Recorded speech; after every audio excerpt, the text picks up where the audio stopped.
Hey guys, it's Dave Dean here, and I'm just doing a review on the Topping D10s. So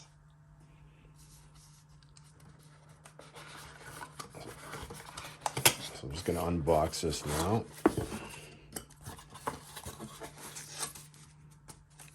So pretty much, what do we got here? A warranty card and the user manual.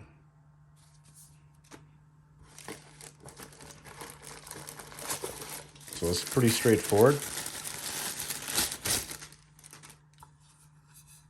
You have the unit itself. All right, so 32-bit, 384 hertz USB DAC, as well as DSD. All right, so on the back, pop these off. See, these are the analog inputs. And it also has the SPDIF out and coaxial digital audio out.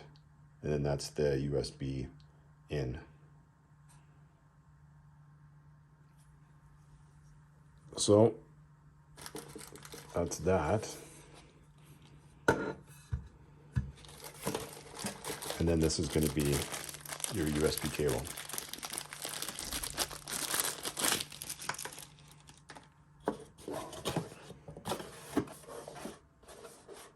All right, so let's put this on the back of it. As you can see, this just fits in here into the input.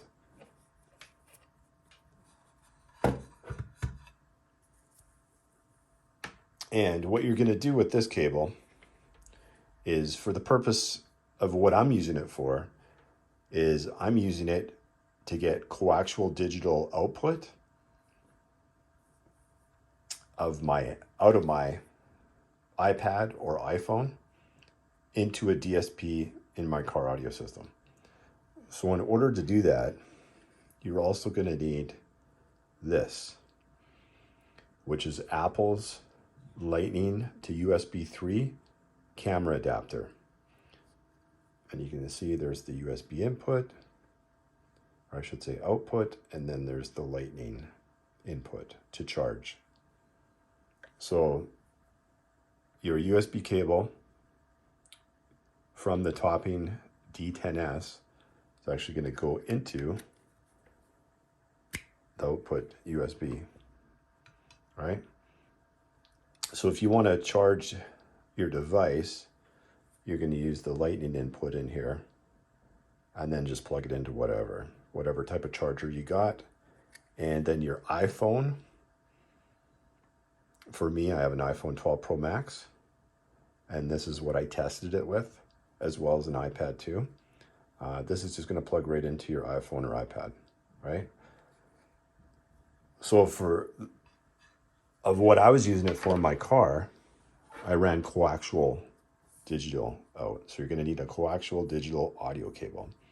I always use AudioQuest for all my cables, and this is not the one I'm using in my car. I have the cinnamon cable, but this one's their entry-level Everest, right? Coaxial digital audio cable.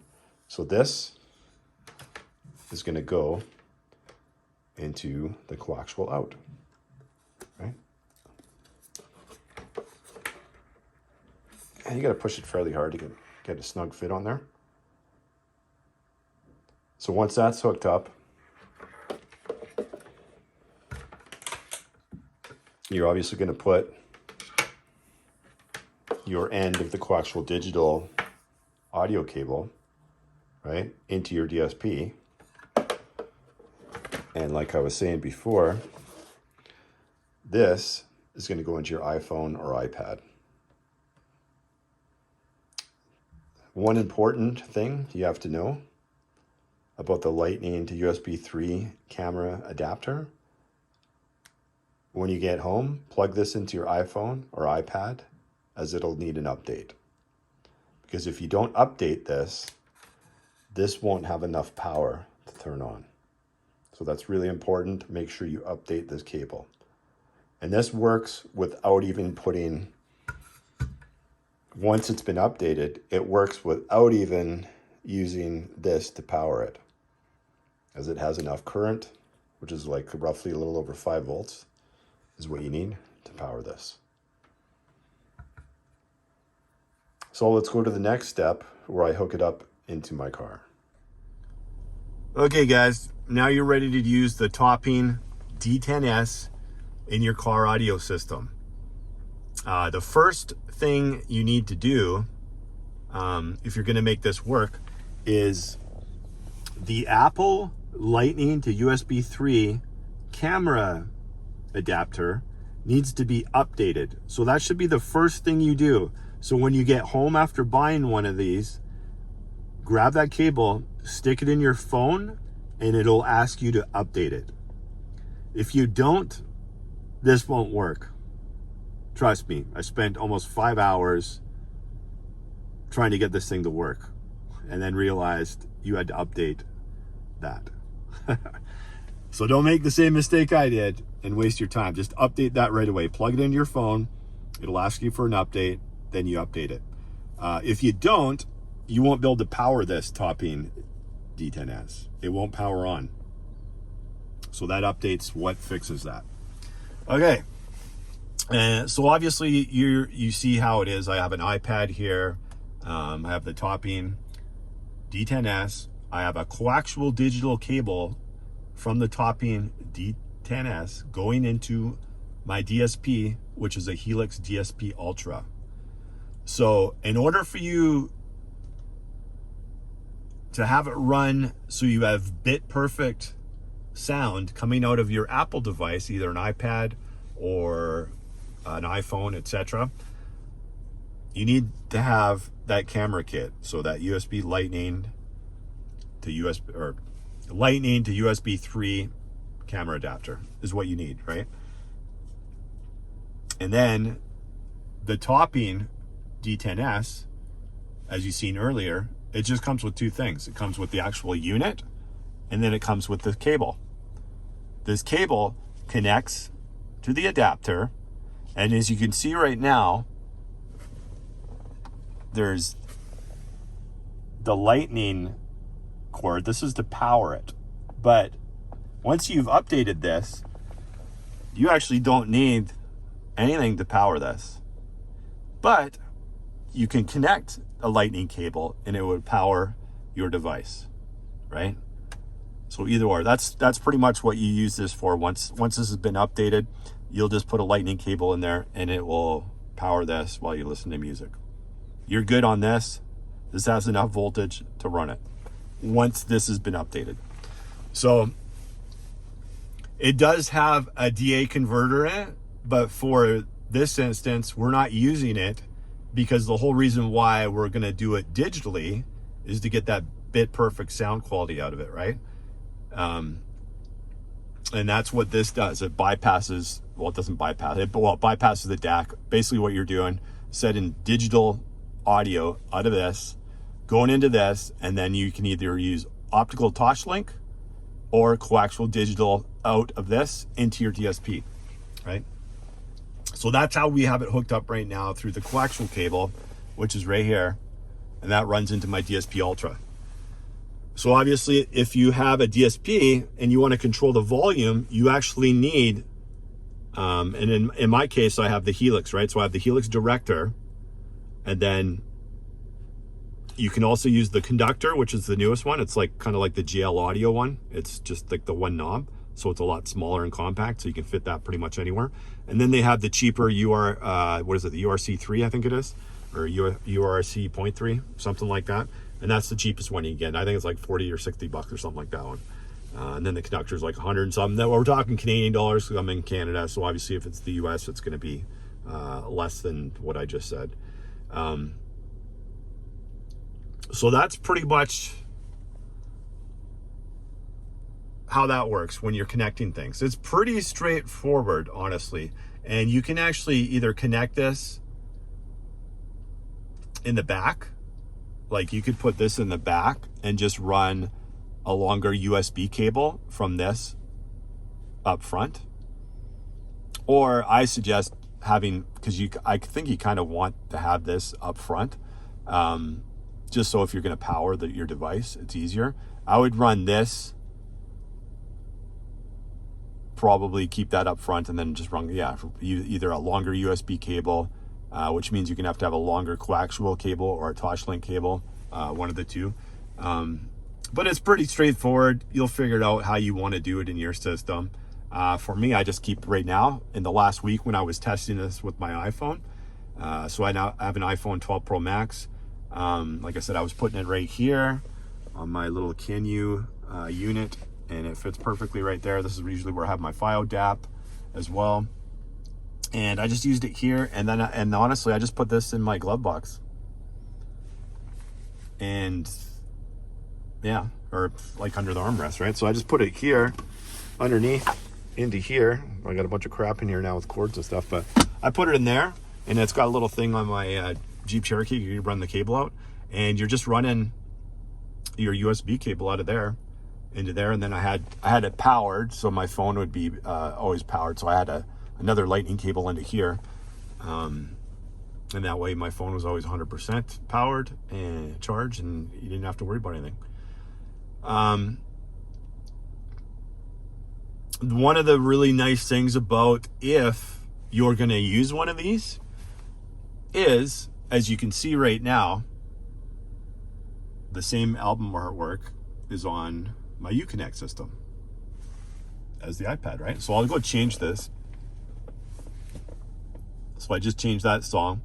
You'll also know when I changed that, you've seen this go to 96, right? So this is recorded in 2496 lossless off of Apple Music. Boom, switched straight into there. So this changes. And then, so you could, if you wanted this displayed somewhere in your vehicle and you did something custom to it and you were going to use one of these, then yeah, you could see when you're switching music, this is going to show it right here, right? But yeah, as you can see, when I switched the song, boom, the artwork changed on here. And the nice thing about this, I can actually change the song here as well, as you'll soon see, right? So black and white. Now we got Billie Jean on here, right? Boom, Billie Jean. What's that recorded in? It's high res too, 2496, right? We'll go again. Change it. We got Thriller. Thriller still high res. Thriller still showing up on the iPad. Let's go to something that's not high res here. Okay, some Sade, Smooth Operator remastered for the Ultimate Collection. What is that recorded in? 44.1. Boom, right on the top being d10s. And then, boom, right here. And then just another example, how I can change it on here. So I skipped it. It's gonna be Sade again. I'll just skip it again. And I think this is the last song. I think I only have like 10 songs or something like that on here, right? So as you can see, Paradise, that. So basically all you have to do for that is, and the audio signal is still gonna come out of here. The digital audio signal comes out of here. The only thing the Bluetooth is used for is showing the album artwork. That's it. It doesn't play Bluetooth audio. So basically all you have to do is whatever device you're using, whether it be an iPad, iPhone or whatnot, all you need to do is connect to your Bluetooth device to, well, in my case, it's a Uconnect that I have in my Jeep Grand Cherokee, right? But yours, you might have it, obviously you probably have a different vehicle, but it's gonna work the same way. It'll only do the audio from here into your DSP, and the album work and everything will show up on here. So it's nice. So let's see. Let's see here. So right now, I'm using my steering wheel controls to change the song. I'm going back, right? So Thriller. So I can still change the tracks on my steering wheel.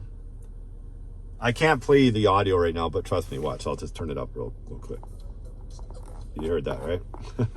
So that's through digital. I don't want to get copyrighted, so I've had too many strikes in some of the videos I've did. Well, I got like, I think 1 strike, but you get a copyright email every time you do something with music. So I was just kind of showing you that.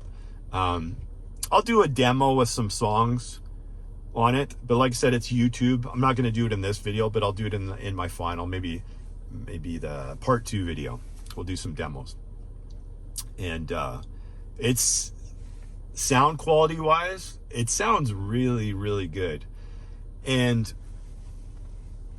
the funny thing is, everybody says, well, digital should sound digital, right? I mean, on my file player, I have coaxial digital going out of it. On this, you can either do coaxial digital or optical Toslink. Depends on what your DSP accepts, right? They all sound, each one sounds different. Even when I use my Apple CarPlay, if I use Apple CarPlay on my phone and I have an Amp Pro, right, that has a Toslink digital cable, optical cable, I should say, well, optical digital cable going into my DSP. All 3 of those sound different, but they're all digital connections, right? And especially the file going coaxial into my DSP, and then this now going coaxial DSP. They both sound different. So digital is not digital. Here, the thing about digital is, yes, it's carrying zeros and ones. So the reason they do that is because when you're transferring music and you're downloading music and that type of thing, you're gonna get the actual song, no matter if it takes an hour, 10 hours, 2 minutes, depending on how fast your interconnection. You're always gonna get the exact music, right? Because it's zeros and ones through digital. But what happens before that, after that, some things have more noise that come into it, some things don't, some things have more jitter. There's multiple things that can happen. If digital was digital, then all of this stuff would sound the exact same, and it doesn't. And I also used Tidal as well, testing through here. Amazon, stay away from Amazon. For whatever reason, Amazon has issues with everything. Had issues with the file player, has issues with my phone, has issues with the topping, because it wants to put music that's not 24/192. It just puts everything at 24/192, even when it's not. So it causes issues because most people's DSPs will usually just accept a 24/96 signal. Even though some of them say they do accept 24/192, you'll have a lot of issues with it. This, for the ones I did play that were 24/192, I was actually surprised because I didn't hear any breakup or any, I mean, you'll hear it. If it's not playing properly, you hear it right away, right? Major distortion, there's all kinds of like glitches and things going on. But this actually played all the ones I picked anyways. I didn't pick that many because I only put a few songs on this iPad, because basically this iPad was just for demo purposes. It has like 32 gigabytes or something like that. It's just like an iPad 2. It's like an older one. I can't remember what gen it is, but it was like bought like maybe 3 years ago, so whatever that is. And like I said, I didn't use it. I used my phone for testing. This is just for display only. So sound quality wise, well, what was the difference between, say, running the topping d10s and using my FiO DAP? This one's very difficult one to say. I still think the FiO DAP, sound quality wise, running coaxial digital out of it, I still think it has a nod. It's got a smoothness to it, I find. That being said, this was like, I found was really detailed as well. Especially in the mid-range to highs, it was extremely detailed doing this whole thing. You know what I mean? Obviously, we're bypassing the DAC in here, right? So that has nothing to do with the sound quality of the DAC, because you're bypassing it when you're using this. But it still produced, like with all of this, it produced a really good sound quality. I would say it's probably slightly better than if you were to use just Apple CarPlay on its own. But I can't quite say it was as good as using the FiO DAP. I'd have to give the FiO DAP, that was the FiO M11 or higher, I'd have to give it the nod, right, for sound quality. But because because this thing displays,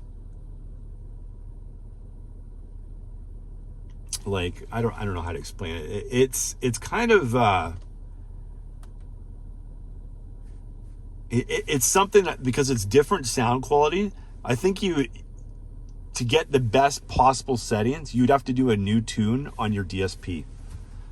It sounded really good with the tune I have on here, but I think because it's different, it's a different sound signature, I think you'd have to go into your your DSP and see what it's doing and adjust some things.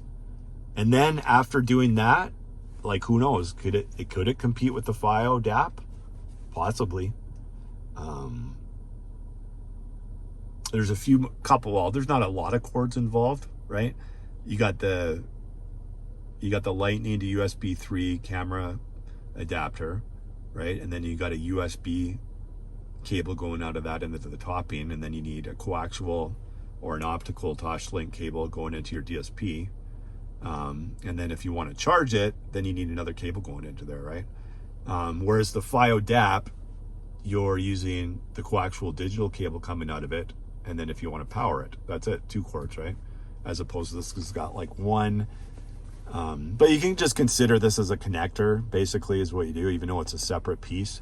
I look at it as like, how, is it going to be, even though stuff is going off of it, it's basically one cord into the USB, and then if you have to power it, you got to power it through there, right? And then you need the coaxial cable as well. So there's a little bit more involved in that. And then this you have to put it somewhere too as well, right? One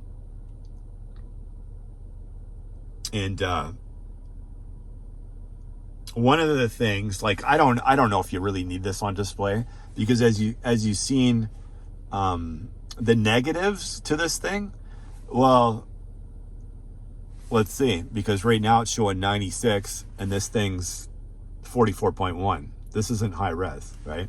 So let's change this. And that might have been because I used my steering wheels controllers to change the track, possibly. I don't know. But I noticed it did it a few times. For the most part, it's always accurate, right? Like if I was switching on the actual device, so let's go in here. Let's go back to Adele. We all know Adele's, it's 44.1, right? This isn't high res. Let's just keep on going here. So 44.1, same thing for Depeche Mode. Let's keep on going. This is all 44.1. This is the Eagles. This is 44.1. 48 on Ed Sheridan, right? So it's like 24, 48. Back to 44.1. 96. So I found when you're using the actual source unit, it always displays this correctly. The only time I noticed it didn't is when I was using my steering wheel controls, like earlier, right? But most people, you're going to use this anyways, right? So that's pretty much it. Like, the sound quality is good, right? The sound quality is good. I still prefer, like I said, the FiO M11, going coaxial digital out of that into my DSP, but my system's tuned for that, right? This, you would have to tune it a little bit, because like I said, it's a totally different sound signature. I really liked the mid-range, mid to high range. So I really like that on here. It was really detailed. There's a few songs that I listened to, and I can't remember the artist's name, but I remember I've had quite a few home systems over the years, and this one particular song that I listened to, and I had an Onkyo. It was probably like an $800 receiver at the time, and then I had some KEF for the Q900s, which are probably about couple grand or whatever. It wasn't a high-end system. It was just like a mid-end system. And I remember listening to these or actually this one particular song. I wish I remembered the band's name now, but I couldn't believe how great it sounded. It was like, you know, it sounded like you were like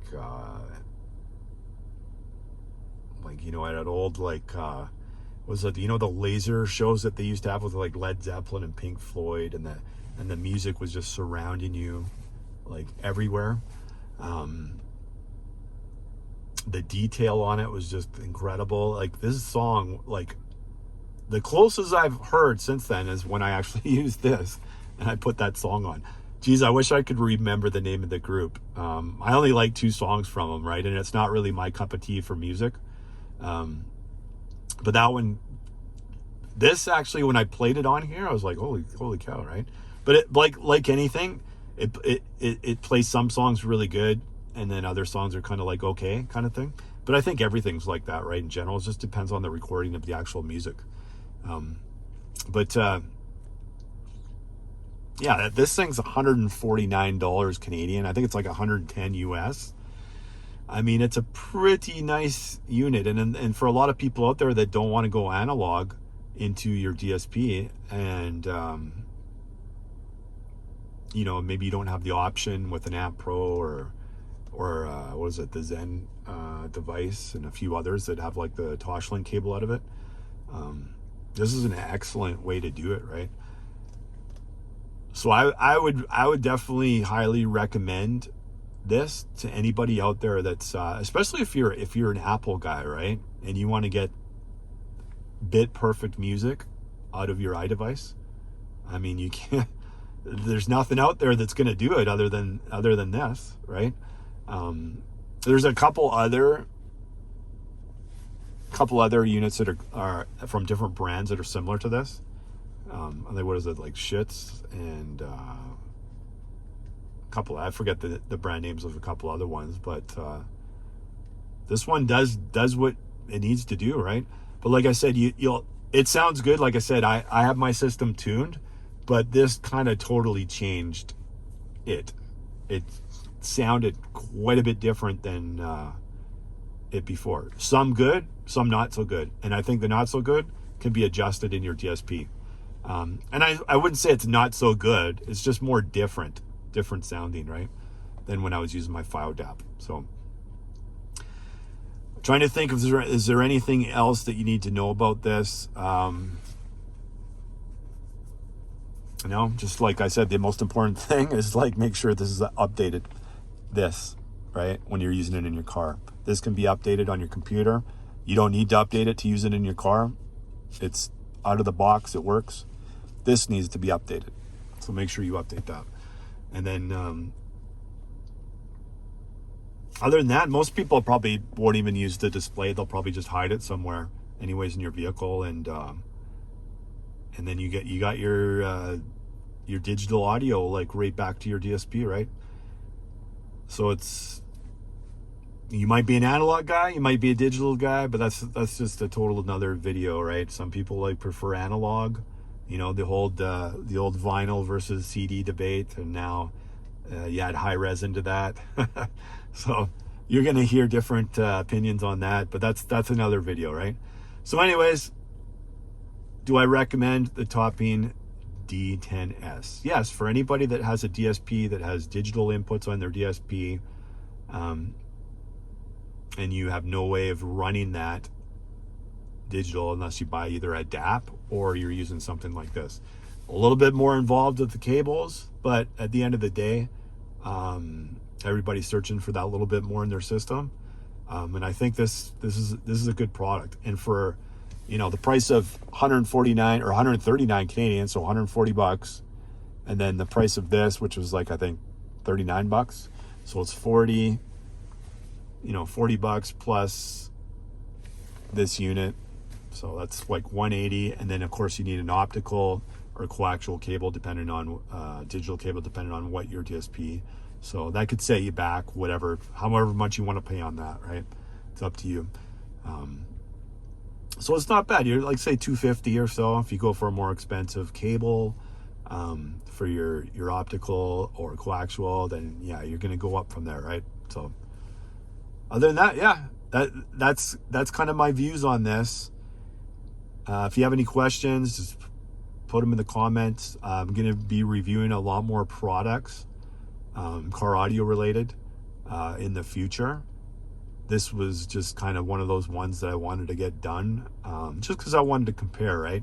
And like I said out there, don't ever base your opinions on what somebody else said. Get the product, test it out for yourself to see what you think, right? Because there's too many people out there that they just go from hearsay, especially in the car audio world. You know, so and so said this was better, so and so said that was better. Test it yourself. I mean, it doesn't cost that much, right? Like I said, I just gave you the prices on these things, and obviously that's lower in the States from what I just said. And it's Amazon, so if you don't like the product after testing it, you just return it. Same thing with this cable. I bought it from Best Buy. You got 30 days, right? So if I tried all this stuff and I didn't like it, I could just return it. But for me, I'm going to keep it, and it's going to be another audio source, because honestly, I like Apple Music. So until I get my M17 DAP, I'm no longer getting the M11 Plus LTD. It's a great DAP, but I'm going to actually get the M17. So the specs on that thing are incredible, and once I get that, we'll do a review on that as well. But yeah, thumbs up for the Topping D10s. Have a good one, guys.